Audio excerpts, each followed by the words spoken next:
साथियों नमस्कार, मैं अंकुश टिल्हर सार्थक परिवार में फिर से आपका स्वागत करता हूं। जैसे कि आपको पता है कि हम प्रतिदिन 25 क्वेश्चन का डिस्कशन करते हैं। यहां हम देखते हैं आज भी 25 क्वेश्चन जो आने वाले एग्जाम के लिए अति इंपॉर्टेंट है। साथियों बढ़ते हैं आगे।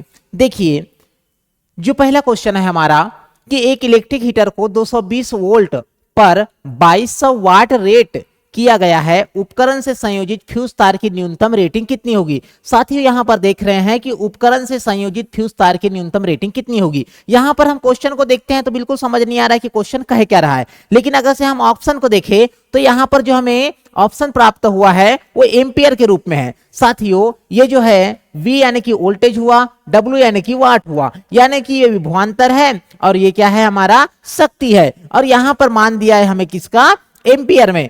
तो हम जानते हैं कि जो न्यूमेरिकल क्वेश्चन होते हैं P इक्वल टू VI, ये साथियों हमारा फार्मूला होता है। इसकी सहायता से हमें क्या प्राप्त होगा, अभी हम धारा प्राप्त कर लेंगे। देखते हैं तो यहां पर देखिए P यानी कि शक्ति पावर, यहां पर मान दिया है हमें 2200, जबकि V का मान दिया है 220 और I यहां पर देखिए ये हो गया कट गया और यहां पर प्राप्त हुआ हमको 10।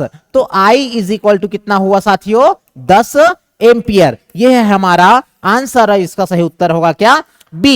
ठीक है साथियों, साथ में फ्यूज तार के बारे में याद रखना। फ्यूज तार किसका निर्माण, किससे निर्माण होता है फ्यूज तार का, तो याद रखना लेड व टीन से हम क्या करते हैं, फ्यूज तार का निर्माण करते हैं। साथ में परिपथ में फ्यूज तार को किस क्रम में जोड़ा जाता है, तो परिपथ में फ्यूज तार को जोड़ा जाता है श्रेणी क्रम में। किस क्रम में साथियों, श्रेणी क्रम में। बढ़ते हैं आगे। देखिए जो सेकंड क्वेश्चन है हमारा, जब किसी चुंबक को किसी कुंडली के पास ले जाया जाता है तो यह कुंडली में एक प्रेरित विभवांतर उत्पन्न करता है। क्या करता है साथियों, विभवांतर उत्पन्न करता है। जब हम कुंडली के पास चुंबक की गति को बढ़ाते हैं तो क्या होता है। देखिए साथियों क्वेश्चन चुंबकीय क्षेत्र से संबंधित है। यहां पर मान लीजिए कोई क्या है, कुंडली है, कोई धारावाही कुंडली है और ये हमें क्या प्राप्त हुआ है यहां पर, चुंबक। तो देखिए जब किसी चुंबक को किसी कुंडली के पास लाया जाता है, मतलब कि इस चुंबक को हम कुंडली के पास लाते हैं, तो इसमें क्या होता है। देखिए पहला ऑप्शन, कुंडली में प्रेरित विभवांतर बढ़ जाता है, कुंडली में प्रेरित धारा का मान समान रहती है, कुंडली में प्रेरित विभवांतर कम हो जाता है, प्रेरित विभवांतर समान रहता है। तो साथियों जब आप चुंबक को किसी कुंडली के पास लाते हैं तो उस बीच क्या होता है, कुंडली में प्रेरित धारा समान रहती है, कुंडली में प्रेरित विभवांतर कम हो जाता है, प्रेरित विभवांतर समान रहता है, कुंडली में प्रेरित विभवांतर का मान बढ़ जाता है। और जब बढ़ जाता है साथियों तो इसमें क्या होता है, विद्युत धारा का मान भी बढ़ जाता है। ठीक है साथियों बढ़ते हैं आगे। देखिए जो थर्ड क्वेश्चन है, प्रेरित विभवांतर की एसआई इकाई खालिस्तान है। प्रेरित विभवांतर की एसआई इकाई खालिस्तान है, तो देखिए विभवांतर की इकाई क्या होती है, तो वोल्टेज। क्या है साथियों, वोल्टेज। यहां पर एसआई इकाई पूछा गया है तो हमें क्या उत्तर होगा हमारा, वोल्टेज यानी कि V। आगे बढ़ते हैं, वोल्टेज को वोल्ट भी कहते हैं साथियों। देखिए आगे, एक अवतल दर्पण जिसकी फोकस दूरी का परिमाण 20 सेंटीमीटर है, एक अवतल दर्पण जिसकी फोकस दूरी का परिमाण 20 सेंटीमीटर है, 60 सेंटीमीटर की दूरी पर वास्तविक प्रतिबिंब निर्मित करता है। कैसा निर्मित करता है साथियों, वास्तविक प्रतिबिंब निर्मित करता है। और वास्तविक प्रतिबिंब हमेशा क्या होता है, उल्टा होता है। ठीक है, देखिए फिर निर्मित करता है, वस्तु की दूरी सेंटीमीटर में ज्ञात कीजिए, वस्तु की दूरी सेंटीमीटर में ज्ञात कीजिए, और यहां पर भी सेंटीमीटर दिया गया है। देखिए एक अवतल दर्पण बना लीजिए, अवतल दर्पण में यहां मुख्य अक्ष बना लीजिए, क्या हुआ हमें प्राप्त ध्रुव हुआ। एक अवतल दर्पण जिसकी फोकस दूरी का परिमाण 20 सेंटीमीटर है। साथियों यहां पर मान लीजिए फोकस दूरी है और ये क्या है, वक्रता केंद्र। अब यहां पर जो 20 सेंटीमीटर हमें प्राप्त है, क्या है, फोकस दूरी, 60 सेंटीमीटर की दूरी पर क्या है, एक वास्तविक प्रतिबिंब का निर्माण करता है। अब साथियों 60 सेंटीमीटर की दूरी पर वास्तविक प्रतिबिंब का निर्माण करता है, इसका मतलब क्या हुआ। अब देखिए जब फोकस दूरी 20 सेंटीमीटर है तो यहां पर जो वक्रता केंद्र की दूरी जो होगी, यानी कि वक्रता त्रिज्या कितना हो जाएगा, इसका डबल, यानी कि 40 सेंटीमीटर। अब 60 सेंटीमीटर की दूरी पर वास्तविक प्रतिबिंब का निर्माण करता है, मतलब क्या हुआ, मतलब हुआ जो प्रतिबिंब का निर्माण हो रहा है इस 40 सेंटीमीटर से दूर, यानी कि यहां पर 60 सेंटीमीटर में क्या हो रहा है, निर्माण हो रहा है। तो अब देखते हैं कि वस्तु की दूरी, तो वस्तु की दूरी सेंटीमीटर में ज्ञात कीजिए। तो वस्तु की दूरी सेंटीमीटर में ज्ञात कीजिए, तो ऑप्शन बिल्कुल कटेगा साथियों। देखिए सबसे पहले वस्तु की दूरी हमेशा माइनस में, जब माइनस में तो ये प्लस वाले ऑप्शन तो बिल्कुल खत्म हो गए। अब देखते हैं तो वस्तु की दूरी कहां होगी, तो साथियों जब प्रतिबिंब इधर बन रहा है, मैंने आपको पिछले लेक्चर में बताया था, पिछले पार्ट में बताया था कि अगर वस्तु को हम वक्रता केंद्र पर रखते हैं तो वस्तु का प्रतिबिंब वक्रता केंद्र पर ही बनता है। और जब हम अब प्रतिबिंब बना इधर, तो मतलब हमने वस्तु को बढ़ा दिए कहां पर, इधर। अब देखिए कि वक्रता केंद्र और फोकस दूरी के बीच कितनी दूरी है, 20 सेंटीमीटर है। मतलब कि 20 इधर और इधर दोनों के बीच में यहां पर 20, यानी कि यह क्या होगा, तो स्पष्ट समझ में आ रहा है कि हमारा जो वस्तु होगा ये 40 सेंटीमीटर और 20 सेंटीमीटर के बीच में होगा, तब ही प्रतिबिंब किधर बनेगा, 60 सेंटीमीटर इधर बनेगा वक्रता केंद्र से परे। तो हमारा उत्तर होगा साथियों -30 सेंटीमीटर। क्या होगा उत्तर, -30 सेंटीमीटर। क्योंकि अगर से इस ऑप्शन को लेते हैं, अगर से हम -15 सेंटीमीटर लेते हैं, तो वस्तु की दूरी अगर से 15 सेंटीमीटर है, तो 15 सेंटीमीटर में दूरी रखने पर तो यहां पर वस्तु हमें पीछे प्राप्त होगा, वो भी आभासी सीधा प्राप्त होता। लेकिन यहां पर उत्तर क्या होगा हमारा, ये होगा। बढ़ते हैं साथियों आगे। देखिए संसाधनों की संधारणीयता के लिए इनमें से कौन से प्रयास उपयोगी होंगे, संसाधनों की संधारणीयता के लिए इनमें से कौन से प्रयास उपयोगी होंगे। यहां पर है आवश्यकता ना होने पर लाइटों और पंखों को बंद कर देना। मतलब साथियों कि हम ऊर्जा की खपत को किस प्रकार से एकत्रित संग्रहित कर सकते हैं, यही कहा गया है क्वेश्चन में। आवश्यकता न होने पर लाइटों और पंखों को बंद कर देना चाहिए, बिल्कुल सही बात है साथियों। सीढ़ियों की जगह लिफ्ट का इस्तेमाल करना चाहिए, सीढ़ियों की जगह लिफ्ट का इस्तेमाल करना चाहिए साथियों, सीढ़ियों की जगह लिफ्ट का इस्तेमाल करना चाहिए, जबकि लिफ्ट से क्या होगा, ऊर्जा की खपत। तो ये हमारा ऑप्शन बिल्कुल गलत है।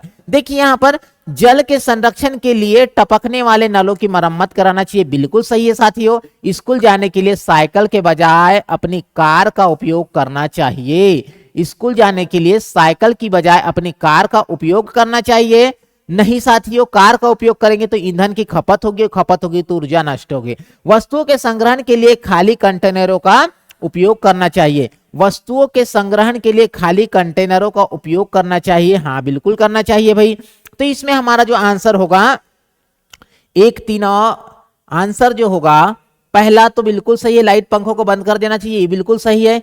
कौन सा उपयोगी होंगे, तो साथियों स्कूल जाने के लिए साइकिल के बजाय हमें कार का उपयोग करना चाहिए, नहीं। वस्तु के संग्रहण के लिए क्या करना चाहिए, वस्तुओं के संग्रहण के लिए खाली कंटेनरों का उपयोग करना चाहिए। यहां पर पूछा गया कि प्रयास उपयोगी होंगे, तो हमारा उत्तर क्या होगा, 1 होगा।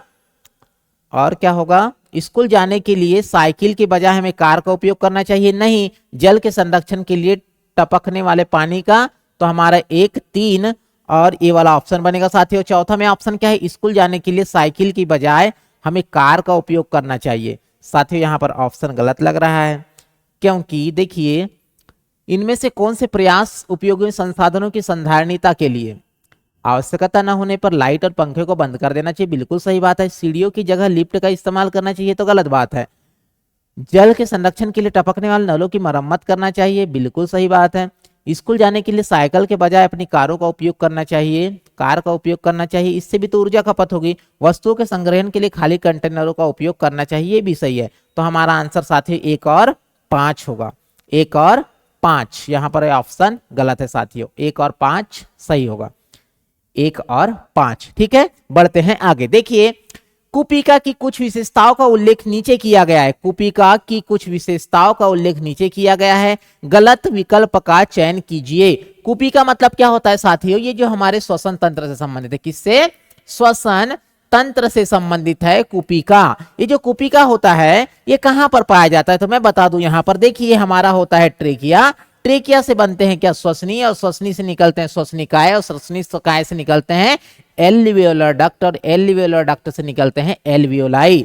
तो साथियों गुब्बारे समान रचना होती है हमारे श्वसन तंत्र के अंतर्गत फेफड़ा में, और इस जो गुब्बारे समान रचना जो यहाँ पर दिखाया गया है, यहीं पर क्या होता है, गैसों का आदान प्रदान, मतलब कि कार्बन डाइऑक्साइड गैस कुपिका के अंदर प्रवेश करते हैं, जबकि ऑक्सीजन गैस जो है हमारे कुपिका से होते हुए हमारे ब्लड तक पहुंचते हैं। तो यहां पर देखिए यह अंगुलीनुमा रचना है, तो ये बिल्कुल गलत है साथियों। इसका सतही क्षेत्रफल बड़ा होता है। हाँ, बिल्कुल सतही क्षेत्रफल बड़ा होता है, क्योंकि सतह क्षेत्रफल बड़ा है तो इस स्थिति में क्या होगा, ऑक्सीजन और कार्बन डाइऑक्साइड का जो आदान प्रदान होगा वो ज्यादा होगा। तो ये बिल्कुल सही है। इनमें रक्त वाहिकाओं का एक विस्तीर्ण जाल होता है, सही है। इसमें क्या पूछा गया है कि गलत विकल्प का चयन कीजिए। और इनकी भित्तियां पतली होती है, तो बिल्कुल सही बात है। और ये अंगुलीनुमा संरचना होती है नहीं, जबकि अंगुलीनुमा संरचना किसकी होती है, तो अंगुलीनुमा संरचना होती है हमारे दीर्घरोम की। ये दीर्घरोम क्या करता है, तो दीर्घरोम हमारे पोषक तत्वों के अवशोषण के लिए जिम्मेदार होता है, जो छोटी आंत में पाई जाती है। बढ़ते हैं आगे, देखिए वायुमंडल की समताप मंडल परत में ओजोन क्षय निम्नलिखित में से किसके लिए उत्तरदायी है। वायुमंडल की समताप मंडल परत में ओजोन क्षय किसके लिए उत्तरदायी, तो साथियों ग्रीन हाउस प्रभाव के लिए उत्तरदायी है। नहीं, ये तो नहीं हो सकता। पृथ्वी के वायुमंडल को ठंडा रखने में नहीं, क्षोभ मंडल में और रक्त विकिरणों में वृद्धि नहीं, पृथ्वी की सतह पर पहुंचने वाले अल्ट्रावायलेट किरणों में वृद्धि, है ना। अगर से ओजोन क्षय होता है तो क्या होगा, इससे क्या होगा, पृथ्वी पर अल्ट्रावायलेट किरणों की वृद्धि होगी, जिससे त्वचा कैंसर होने का खतरा रहता है। साथ में यहां पर देखिए ओजोन के बारे में जान लीजिए थोड़ा। ओजोन का जो फार्मूला होता है O3 होता है। इसका निर्माण कैसे होता है, तो O2+ O से होता है। साथ में ओजोन की जो गंध है वो सड़ी मछली के समान है साथियों। कैसी है, सड़ी मछली के समान है। जबकि ओजोन जो परत है ये कहां पर है, तो याद रखिए समताप मंडल में है। कहां पर है, समताप मंडल में है। समताप मंडल में 90% है, जबकि 10% कहां है, तो ये क्षोभ मंडल में है साथियों। कहां पर है, क्षोभ मंडल में है। और जो ओजोन परत के संरक्षण के लिए जो प्रोटोकॉल आया था वो कब आया था, 16 सितंबर 1987 में आया था। और हम इसीलिए क्या करते हैं, 16 सितंबर को ओजोन दिवस मनाते हैं। क्या करते हैं, ओजोन दिवस मनाते हैं। ठीक है साथियों। और इस प्रोटोकॉल का नाम जो था, प्रोटोकॉल का नाम था मॉन्ट्रियल प्रोटोकॉल। क्या था साथियों, मॉन्ट्रियल प्रोटोकॉल। अब ये मॉन्ट्रियल कहां का शहर है, तो याद रखिए कनाडा का शहर है। ठीक है साथियों, बढ़ते हैं आगे। देखिए निम्नलिखित में से धातुओं के धात्विक गुण का सही क्रम क्या है, तो हम जानते हैं कि धात्विक गुणों में सही क्रम किसका क्या होता है। तो हम जैसे ही आवर्त सारणी में लेफ्ट से राइट जाते हैं, लेफ्ट से राइट, तो हमारा धात्विक गुण क्या होता है, कम होता है। कैसे कम होता है, क्योंकि हमको इधर अधातु मिलता है। देखिए फिर जैसे ही हम ऊपर से नीचे आते हैं तो धात्विक गुण में क्या होती है, वृद्धि। धात्विक गुण में वृद्धि। तो देखिए यहां पर ऑप्शन दिया गया है। इसमें ऑप्शन जो दिया गया है बेरियम, सीजियम, मैग्नीशियम, सोडियम।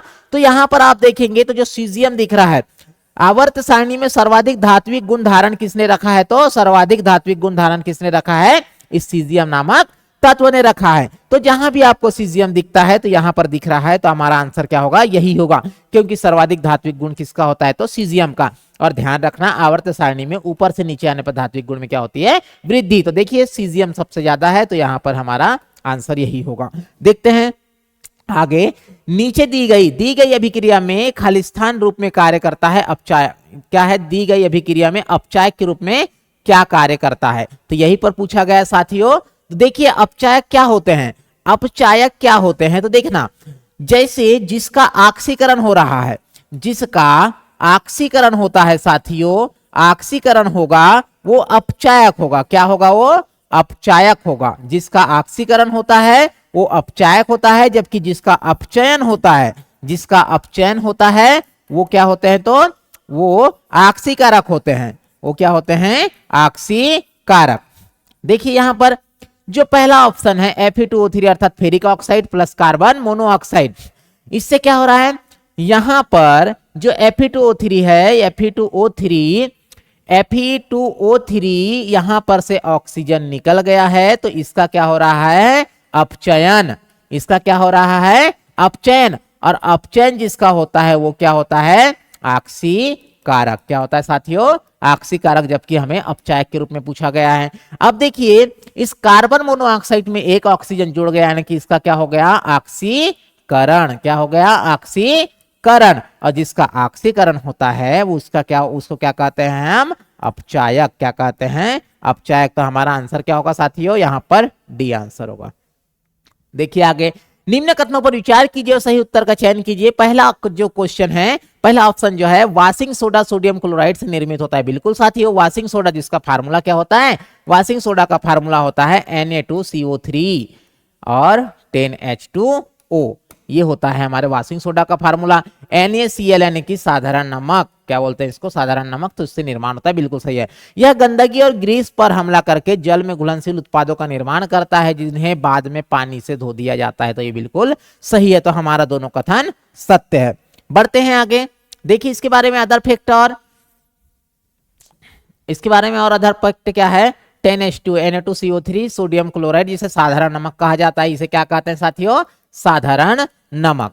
ठीक है, बढ़ते हैं आगे। देखिए श्वसन के दौरान पत्तियों की किस भाग में प्रचुर मात्रा में गैसीय विनिमय होता है, तो प्रचुर मात्रा में गैसीय जो विनिमय होता है, गैसीय विनिमय तथा वाष्पोत्सर्जन, क्या, वाष्पोत्सर्जन, ये सबसे ज्यादा कहां होता है, तो ये सबसे ज्यादा होता है कहां पर साथियों, रंध्र में। ये रंध्र कहां पाया जाता है, तो याद रखना, मैंने बताया था पिछले लेक्चर में, इसे कहा जाता है क्या, इसे कहा जाता है रक्षक कोशिका, इसे भी कहा जाता है रक्षक कोशिका, और इसे यहां पर पाया जाता है द्वार कोशिका, और इन दोनों रक्षक कोशिकाओं के बीच वाले स्थान को क्या कहते हैं हम, इसे कहा जाता है रंध्र, और इसे ही कहा जाता है स्टोमा, और इसे ही कहते हैं हम स्टोमेटा। यहीं से गैसों का आदान प्रदान तथा वाष्पोत्सर्जन की प्रक्रिया संपन्न होती है। वाष्पोत्सर्जन की जो मापने की इकाई है उसे कहा जाता है साथियों पोटोमीटर। क्या कहते हैं, पोटोमीटर से हम वाष्पोत्सर्जन की दर मापते हैं। ठीक है, बढ़ते हैं आगे। देखिए एक उत्तल लेंस से 1.5 मीटर की दूरी पर वस्तु के लिए -3 का आवर्धन उत्पन्न करता है प्रतिबिंब की दूरी। देखिए यहां पर जो लेंस के लिए आवर्धन का मान होता है, यहां पर कितना दिया है, लेंस से की दूरी दिया है, ये साथियों u बराबर दिया है 1.5 मीटर। ठीक है, और आवर्धन का मान दिया है, मतलब कि m का मान दिया है -3 डाइऑप्टर। ठीक है साथियों, -3। ठीक है, m का मान जो दिया है -3 दिया है। प्रतिबिंब की दूरी याद करना है तो हम जानते हैं m इज इक्वल टू, अर्थात आवर्धन इज इक्वल टू लेंस के लिए होता है v/u। तो बस साथियों मान रखना है, यहां पर m का मान दिया है -3 इज इक्वल टू v हमें ज्ञात करना है, और u का मान दिया है 1.5। लेकिन जब भी हम वस्तु की दूरी को लेते हैं किस रूप में, माइनस के रूप में, तो यहां पर साथियों v इज इक्वल टू हो जाएगा 3 5 15, 3 1 3 और 1 4, यानी कि 4.5 हमारा क्या उत्तर हो जाएगा, सही 4.5 उत्तर हो जाएगा हमारा। ठीक है, बढ़ते हैं आगे। देखिए एक गोलीय दर्पण एक किरण पुंज को एक मुख्य स्थान पर, देखिए एक गोलीय दर्पण एक किरण पुंज को मुख्य अक्ष पर किसी दिए गए बिंदु पर अभिसरित करता है। अभिसरित करता है मतलब कि एक स्थान पर क्या करता है, एक स्थान पर क्या करता है, एकत्रित करता है, एक स्थान पर एकत्रित करता है। तो दर्पण के बारे में इनमें से कौन सा कथन सत्य है, तो साथियों मैं बता दूं जानकारी के लिए, जो हमारा अवतल दर्पण होता है, अवतल दर्पण क्या करता है, मुख्य अक्ष के समांतर आने वाली प्रकाश किरणों को क्या करता है, एक स्थान पर एकत्रित करता है। मुख्य अक्ष के समांतर आने वाली प्रकाश किरणों को एक स्थान पर एकत्रित करता है। एकत्रित करता है कहने का मतलब क्या करता है, ये अभिसरित करता है। क्या करता है, अभिसरित करता है। इसीलिए हम अवतल दर्पण को क्या कहते हैं, अभिसारी दर्पण कहते हैं साथियों। क्या कहते हैं, अभिसारी दर्पण। तो यहां पर देखिए, और जिस स्थान पर प्रकाश किरणों को एकत्रित करता है, अभिसरित करता है, उसे क्या कहते हैं, हम फोकस कहते हैं। क्या कहते हैं, फोकस। तो देखते हैं अब ऑप्शन पढ़े, प्रयुक्त दर्पण अवतल दर्पण है, तो बिल्कुल सही बात है, क्योंकि अभिसरित करने का कार्य अवतल दर्पण ही करता है। दर्पण की फोकस दूरी धनात्मक है, तो दर्पण की फोकस दूरी कभी भी धनात्मक नहीं हो सकती साथियों, क्योंकि अवतल दर्पण में जो लेफ्ट पार्ट होता है वो हमेशा माइनस होता है। तो ये हमारा गलत हुआ। अभिसरण बिंदु दर्पण का मुख्य फोकस है, अभिसरण बिंदु दर्पण का मुख्य फोकस है, तो बिल्कुल सही बात है। तो हमारा ऑप्शन जो हो जाएगा 1 और 3। यहां पर है साथियों कहीं 1 और 3, यहां पर ऑप्शन नहीं है, तो 1 और 3 होगा हमारा आंसर। बढ़ते हैं आगे। देखिए मनुष्य के परिसंचरण तंत्र की कुछ विशेषताओं का उल्लेख नीचे किया गया है गलत विकल्प का। चयन कीजिए। मनुष्यों के परिसंचरण तंत्र की कुछ विशेषताओं का उल्लेख किया गया है, नीचे दिया गया है कथन, उसका गलत विकल्प का चयन कीजिए। प्लेटलेट्स रक्त के थक्के बनाने में सहायक होते हैं, तो बिल्कुल सही, क्योंकि प्लेटलेट्स का जो नाम होता है क्या होता है, रासायनिक नाम या वैज्ञानिक नाम थ्राम्बोसाइट। और इससे जब हम चोट लगती है हमें, तो पहली बार जो क्षति पहुंचती है किसको, थ्राम्बोप्लास्ट को, इसको कहते हैं थ्राम्बोसाइट। और इससे निर्माण होता है क्या, थ्राम्बोसिस, जो हमारा एक प्रोटीन होता है। तो बिल्कुल सही बात है, जो प्लेटलेट्स का कार्य रक्त का थक्का बनाने के लिए होता है। केशिकाएं संयुक्त होकर सिराओं का निर्माण करता है, साथ निर्माण करती है, तो बिल्कुल सही बात है साथियों। देखिए क्या होता है, सबसे पहले साथियों धमनी, क्या है, धमनी। मान लीजिए धमनी हुआ, धमनी से क्या बनता है, केशिकाएं। क्या बनता है, केशिकाएं। अब ये जो केशिकाएं हैं सबसे छोटी रक्तवाहिनियां होती है, और इससे का निर्माण होता है सिरा। तो यहाँ पर कहा गया है कि केशिकाएं संयुक्त होकर सिराओं का निर्माण करती है, ये हुआ धमनी, ये हुआ केशिका, और केशिका से मिलकर बना क्या, सिरा। तो हमारा दूसरा ऑप्शन भी सही है। उच्च रक्तचाप सिराओं के संकुचन के कारण होता है, जबकि सिराओं पर उच्च रक्तचाप जो लगता है, उच्च रक्तचाप जो होता है धमनी पर होता है, किसके ऊपर, धमनी पर होता है साथियों। तो हमारा ऑप्शन सी गलत है। लसिका को उत्तक द्रव भी कहते हैं, तो बिल्कुल सही बात है, लसिका को उत्तक द्रव भी कहा जाता है। बढ़ते हैं आगे। देखिए 1000 वाट रेटिंग वाले एक इलेक्ट्रिक हीटर और 2000 वाट रेटिंग वाले एक इलेक्ट्रिक गीजर को प्रतिदिन 4 घंटे के लिए उपयोग किया जाता है, तो 10 दिनों में व्यय ऊर्जा साथियों, 10 दिनों में व्यय ऊर्जा। तो देखिए यहां पर क्या क्या दिया है, हमें पावर दिया है, तो हम पी नेट निकाल लेते हैं। पी नेट में क्या हो जाएगा, 1000 plus 2000 what is equal to कितना हो गया, 3000 वाट। अब इस 3000 वाट है, तो हम जानते हैं कि यूनिट बराबर क्या होता है, 1 kWh। तो मान रख दीजिए यहां पर 1 के यानी कि कितना हो गया साथियों, किलोवाट है ये, तो हम 3000 को किलोवाट में बदलेंगे, तो 3000 बटे 1000 इंटू एच का मान कितना है, टोटल घंटा कितना लगेगा, ये 10 दिन में हमें 4 घंटा यूज कर रहे हैं, 10 दिन में प्रतिदिन 4 घंटा, तो यहां पर हो जाएगा 10 गुना 4। तो देखिए ये 3 बार कट गया, और 3 4 हो गया 12, और 12 दहम 120, हमारा सही उत्तर ये होगा।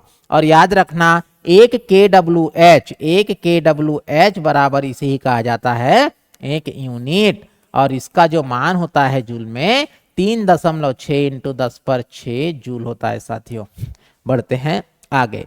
देखिए निम्नलिखित में से कौन सा त्रिक डोबेराइनर का त्रिक नहीं है, डोबेराइनर का त्रिक नहीं है। अर्थात डोबेराइनर नामक वैज्ञानिक ने तत्वों को उसके बढ़ते परमाणु द्रव्यमान के अनुसार संग्रहित किया था। अब उन्होंने बताया कि जो तत्व होते हैं, उन्होंने अपने त्रिक में बताया कि जो तत्व होते हैं उनमें पहला और अंतिम, मतलब कि पहला और तीसरा तत्व मिलाकर, पहला और तीसरा तत्व का परमाणु द्रव्यमान पहला और तीसरा तत्व का परमाणु द्रव्यमान का औसत जो हमें प्राप्त होता है दूसरे वाले तत्व के परमाणु द्रव्यमान के बराबर होता है, ऐसे कहा था किसने, डोबेराइनर ने। तो इन्होंने 3 त्रिक दिए थे, यहां पर आपके सामने हैं, यहां पर ये हुआ, यहां पर ये हुआ, और यहां पर ये हुआ। तो देखिए इसमें क्या है, तो आप देखिए ऑप्शन लीना के सही है। यहां पर जो कैल्शियम क्या है साथियों, ये भी सही है कैल्शियम, और क्लोरीन ब्रोमीन आयोडीन भी सही है। हमारा आंसर क्या है, तीसरा नंबर का ऑप्शन है ये हमारा आंसर क्या है, तो ये है, इसको नहीं दिया था। ठीक है साथियों, बढ़ते हैं आगे। निम्न में से कौन सा हेक्सेन की समजातीय श्रेणी का अगला सदस्य होगा, तो हेक्सेन किससे सदस्य है, एल्केन ग्रुप का है। क्या है, एल्केन ग्रुप का। इसका फार्मूला क्या होता है, CnH2n+2। ठीक है साथियों, तो हेक्सेन ग्रुप का अगला जो सदस्य होगा साथियों क्या होगा, हेप्टेन, क्योंकि हेक्सेन का जो फार्मूला होता है C6H14 हो जाएगा, और हेप्टेन का हो जाएगा C7H16। ठीक है साथियों, हमारा आंसर हेप्टेन होगा। बढ़ते हैं आगे। देखिए एथेनॉल का एथेनोइक अम्ल में परिवर्तन निम्नलिखित में से किस अभिक्रिया का एक उदाहरण है, तो यह ऑक्सीकरण अभिक्रिया का उदाहरण है, क्योंकि एथेनॉल का फार्मूला क्या होता है, C2H5OH, और इसका एथेनोइक अम्ल बनाना है इससे, तो याद रखना एथेनोइक अम्ल का जो फार्मूला होता है CH3COOH, इस एथेनोइक अम्ल को ही कहा जाता है क्या, एसिटिक अम्ल। क्या कहते हैं साथियों, एसिटिक अम्ल। और यही कहाँ पाया जाता है, तो याद रखना ये सिरका में पाया जाता है। अब यहाँ पर ऑप्शन देखिए किस अभिक्रिया का एक उदाहरण है, तो एल्कोहल से अम्ल का बनाना किसका उदाहरण है, ऑक्सीकरण अभिक्रिया का उदाहरण है। ऐसा क्यों होता है, क्योंकि यहाँ पर हम जो यूज करते हैं, किसका यूज करते हैं साथियों, पोटेशियम परमैंगनेट का। किसका उपयोग करते हैं, KMNO4 का उपयोग करते हैं। साथ में यहाँ पर जो यूज करते हैं NaOH का भी यूज करते हैं। जो पोटेशियम परमैंगनेट होता है ये प्रबल ऑक्सीकारक होता है। क्या होता है, प्रबल ऑक्सीकारक। और साथ में इस एल्कोहल से इसे एसिटिक बनाने के लिए और एक ऑक्सीकारक का उपयोग किया जाता है, उसे कहा जाता है पोटेशियम डाइक्रोमेट। क्या कहते हैं साथियों, पोटेशियम डाइक्रोमेट। क्रोमेट इसका फार्मूला जो होता है K2Cr2O7। क्या होता है साथियों, K2Cr2O7। 10H2O भी होता है, साथ में इसके साथ में H2SO4 को हम H2SO4 का यूज करते हैं। ये भी क्या होता है, प्रबल ऑक्सीकारक। ठीक है साथियों, तो ये उदाहरण किसका है, ऑक्सीकरण का। देखिए मानव नरों में वृषण उदर गुहा, ये उदर गुहा नहीं साथियों, उदर गुहा के बाहर वृषण नामक थैली में स्थित है। क्यों ऐसा, तो साथियों जैसे कि हम पढ़ते हैं कि मानव नर जनन तंत्र के अंतर्गत पढ़ा जाता है इसे। तो जो वृषण होता है साथियों, वृषण अर्थात टेस्टिस, ये वृषण क्या होता है, तो याद रखे कि वृषण जो होता है, यहां पर हमारे शरीर में किसका निर्माण होता है, यहां पर हमारे शरीर में किसका निर्माण होता है, तो स्पर्म का निर्माण होता है साथियों। चूंकि हमारे शरीर का जो तापमान होता है वो 37 डिग्री सेल्सियस होता है, लेकिन वृषण में स्पर्म के निर्माण के लिए कम से कम 2 से 3 डिग्री सेल्सियस तापमान कम चाहिए होता है। इसीलिए जो भगवान है उन्होंने हमारे शरीर में वृषण को बाहर रखा है। वृषण किस में होता है, तो वृषण किस में होता है, वृषण कोश में स्थित होता है। ठीक है साथियों, तो यहाँ पर ऑप्शन देखिए, इन्हें रक्त वाहिकाओं द्वारा शुक्राणु निर्माण के लिए आवश्यक प्रचुर आपूर्ति तो नहीं, यह शुक्राणुओं के निर्माण के लिए 2 से 3 डिग्री सेल्सियस कम तापमान चाहिए होता है। तो यही हमारा क्या है, आंसर सही। यह शुक्राणु के निर्माण के लिए नहीं, तो आंसर बढ़ते हैं आगे। और साथ में ये भी याद रखे, जो वृषण होता है यहाँ पर कौन सी हार्मोन, टेस्टोस्टेरोन हार्मोन का सिक्रेशन होता है। कौन सा हार्मोन, टेस्टोस्टेरोन हार्मोन का सिक्रेशन होता है। और जब वृषण होता है ये नर जनन तंत्र का प्राथमिक अंग है। क्या है, प्राथमिक अंग है। बढ़ते हैं आगे। देखिए निम्नलिखित में से कौन सा विकल्प पौधों में उत्सर्जन के लिए जिम्मेदार तरीकों को दर्शाता है, मतलब कि पौधों में उत्सर्जन के लिए कौन से तंत्र जिम्मेदार। देखिए केवल वाष्पोत्सर्जन और विसरण, हाँ साथियों वाष्पोत्सर्जन और विसरण तो होता है। ऑप्शन देखिए दूसरा, वाष्पोत्सर्जन विसरण और संग्रहण, तो हमारा आंसर क्या होगा, यही होगा। ऐसा क्यों होता है, क्योंकि देखिए वाष्पोत्सर्जन के रूप में हम क्या करते हैं, जल का अतिरिक्त जल को हम क्या करेंगे, अतिरिक्त जल का वाष्पन होता है। इस स्थिति में विसरण में क्या होता है, तो विसरण में क्या होता है, गैसों का आदान प्रदान होता है, गैसों का आदान प्रदान होता है। जबकि जो संग्रहण है, इस संग्रहण में क्या होता है साथियों, तो जो अवशिष्ट पदार्थ होते हैं वो पुराने जाइलम में, किसमें, पुराने जाइलम में संग्रहित होते हैं। पुराने जाइलम में संग्रहित होते हैं, किस रूप में होते हैं, तो गोंद व रेजिन के रूप में होते हैं। किस रूप में होते हैं साथियों, गोंद व रेजिन के रूप में संग्रहित होते हैं। तो इस प्रकार तीनों जो प्रक्रिया है हमारे पेड़ पौधों में उत्सर्जन के रूप में कार्य करते हैं। बढ़ते हैं आगे। देखिए जिंक ऑक्साइड प्लस कार्बन होता है, तो जिंक और कार्बन डाइऑक्साइड अभिक्रिया में क्या हो रहा है, तो जिंक ऑक्साइड से ऑक्सीजन निकल गया, मतलब इसका क्या हो गया साथियों, अपचयन हो गया। क्या हो गया, अपचयन। और कार्बन क्या हो गया, कार्बन का हो गया ऑक्सीकरण, कार्बन का हो गया ऑक्सीकरण। तो देख लीजिए जिंक ऑक्साइड ऑक्सीकृत होकर नहीं, जिंक ऑक्साइड अपचयित होकर जिंक का निर्माण करता है, बिल्कुल सही है। और उसके अलावा तो कोई ऑप्शन ही नहीं है। यहाँ पर कार्बन अपचयित होकर, कार्बन अपचयित नहीं साथियों, कार्बन का तो ऑक्सीकरण हुआ है। तो हमारा आंसर क्या होगा, सी, क्योंकि जिंक से ऑक्साइड निकल गया ऑक्सीजन, तो जिंक का निर्माण हुआ, जिंक ऑक्साइड। ठीक है, देखिए कुछ महिलाओं में अंडवाहिनी, यहां पर देखिए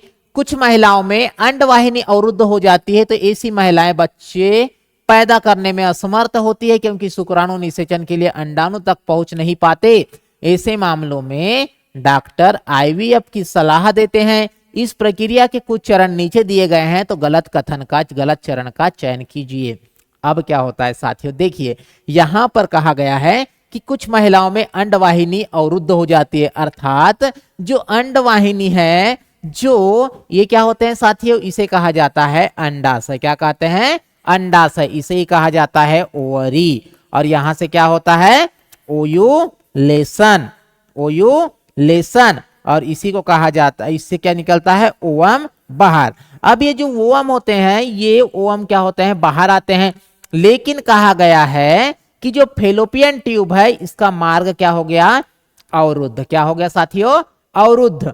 तो इस स्थिति में शुक्राणु निषेचन के लिए अंडाणु तक पहुंच ही नहीं पाते साथियों। बिल्कुल, जब मार्ग ही अवरुद्ध हो जाएगा, तो यहां से निकलने वाला जो ओवम है वो फेलोपियन ट्यूब अर्थात अंडवाहिनी नलिका तक नहीं पहुंच पाएगा।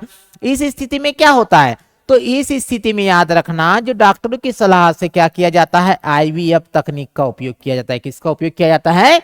आईवीएफ। इसका फुल फॉर्म होता है in vitro fertilisation. In vitro fertilisation कहने का मतलब है जो निषेचन होगा वो शरीर के बाहर होगा। इन विट्रो, विट्रो मतलब बाहर, इनका जो फर्टिलाइजेशन होगा ये शरीर के बाहर होगा। तो देखिए यहां पर अंडाणु और शुक्राणु का संलयन शरीर के बाहर होता है, तो बिल्कुल सही बात है साथियों। यहां पर गलत कथन का चरण का चयन करना है, तो ये तो सही है हमारा। युग्मनज बनता है और उसे 1 सप्ताह के बाद गर्भाशय में रखा जाता है, तो बिल्कुल सही। युग्मनज को बाहर रखा जाता है और उसका विकास परक नली में होता है, तो बिल्कुल गलत। पूर्ण विकास गर्भाशय में ही होता है। अब यहां होता क्या है साथियों, देखिए यहां पर क्या होता है, परक नली शिशु में क्या करेंगे हम? पुरुष का लाएंगे स्पर्म। क्या लाएंगे? स्पर्म। और महिलाओं का लाएंगे क्या? ओवम। क्या लाएंगे? ओवम। और यहां पर हो गया दोनों साथ में स्पर्म। इससे मिलेगा और क्या बनेगा? दोनों मिलेंगे तो क्या बनेगा यहां पर? जाइगोट। क्या बोलते हैं इसको? जाइगोट। अब जाइगोट को आप लोग 1 सप्ताह तक रखेंगे। 1 सप्ताह तक तो इससे क्या निर्माण होगा? एम्ब्रायो का। किसका निर्माण होगा साथियों? एम्ब्रायो मतलब कि भ्रूण का। और इस भ्रूण को कहां पर हम? गर्भाशय में क्या कर देंगे? अंतररोपण कर देंगे। और इस स्थिति में पूरे के पूरे बच्चे का निर्माण कहां पर होगा साथियों? गर्भाशय में ही होगा। ठीक है, तो बढ़ते हैं आगे। तो हमारा सही उत्तर क्या हो जाएगा? युग्मनज को बाहर रखा जाता है, नहीं, ये गलत उत्तर है, गलत ऑप्शन है। ठीक है, तो हमारा जो आंसर होगा यही होगा, क्योंकि गलत पूछा गया है साथियों। बढ़ते हैं आगे। देखिए निम्न कथनों पर विचार करते हुए सही उत्तर का चयन कीजिए। कथन 1 क्या है? आयनिक यौगिक सामान्यतः भंगुर होते हैं और दाब आरोपित करने पर टूट जाते हैं। तो आयनिक यौगिक जैसे कि क्या है? NaCl। हाँ बिल्कुल सही बात है, NaCl जो होता है भंगुर होता है, साथ में दाब आरोपित करने पर टुकड़ों में टूट जाते हैं। तो बिल्कुल सही बात है साथियों। आयनिक यौगिक के गलनांक और क्वथनांक निम्न होते हैं, ये गलत बात है। आयनिक यौगिक के जो गलनांक और क्वथनांक क्या होते हैं? उच्च होते हैं। क्या होते हैं? उच्च। तो यहां पर क्या पूछा गया है? सही उत्तर का चयन कीजिए, तो केवल हमारा एक आंसर होगा। केवल कथन 1 सत्य है और कथन 2 असत्य है, तो यही हमारा सत्य है। साथ में जो निम्न गलनांक और क्वथनांक किसका होता है? तो ये सहसंयोजक यौगिक के होते हैं। किसके? सहसंयोजक यौगिक के। और मैंने कल ही बताया था जो सहसंयोजक यौगिक होते हैं, सहसंयोजक यौगिक किसके किसके बीच में बनता है? मुख्य रूप से कार्बन और हाइड्रोजन के मध्य बनता है। बढ़ते हैं आगे। देखिए नीचे दिए गए परिपथ में कुल धारा की गणना करना है। तो यहां पर देखिए 2 ओम लिखा है, यहां पर भी 2 ओम, और ये क्या लिखा है? 4 वोल्ट। मतलब कि V इज इक्वल टू क्या हो जाएगा? V is equal to IR। हमको क्या ज्ञात करना है? यहाँ पर कुल धारा की गणना करना है। तो I इज इक्वल टू हो जाएगा V अपान R इक्विवेलेंट। तो I बराबर क्या हो जाएगा? V अपान 2 ओम और 2 ओम श्रेणी क्रम में है, तो इसलिए क्या हो जाएंगे? ये 4 ओम। और I इज इक्वल टू हो जाएगा 4/4, यानी कि 1 एम्पियर हमारा सही आंसर होगा साथियों। तो साथियों थैंक यू।